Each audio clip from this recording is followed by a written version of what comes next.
తిరుమలలో గుండు ఎందుకు చేయించుకుంటారు? సాధారణంగా జుట్టు అంటే ప్రతి ఒక్కరికి ఇష్టమే. మగవారు కానీ మహిళలు కానీ అందంగా కనిపించడానికి జుట్టు తమదైన పాత్రను వహిస్తాయి. జుట్టుకు సంబంధించి రకరకాల జాగ్రత్తలు తీసుకుంటారు. అనేక రకాలుగా జుట్టును అలంకరించుకుంటారు కూడా.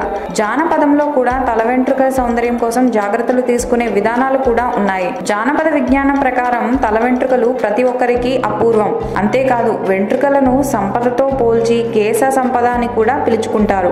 ప్రాచీన కాలంలో కురులు ఎంత పొడవుగా పెట్టుకుంటే వారికి అంత విలువ సంపద లభిస్తుందని భావించేవారు. ఇంతటి విలువైన ఈ కురులను శ్రీవారి మీదనున్న భక్తితో వాటిని తృణప్రాయంగా భావించి సమర్పించడం ఎంతో గొప్ప విషయంగా భావిస్తారు మనుషులు. తమ అందం కన్నా శ్రీవారి మీదున్న భక్తి ఎక్కువ అనే ఆనందంలోనే స్వామివారి ఆలయంలో జుట్టును సమర్పించుకుంటారు భక్తులు. రకరకాల మొక్కుబడులతో తిరుమలకు వచ్చి గుండు గీయించుకోవడం ఒక ఆనవాయితీగా మారిపోయింది. ఈ వీడియో కనుక మీకు నచ్చినట్టయితే లైక్ చేయండి, షేర్ చేయండి. మరిన్ని భక్తిపరమైన విషయాల కోసం మా ఛానల్ని సబ్స్క్రైబ్ చేయండి.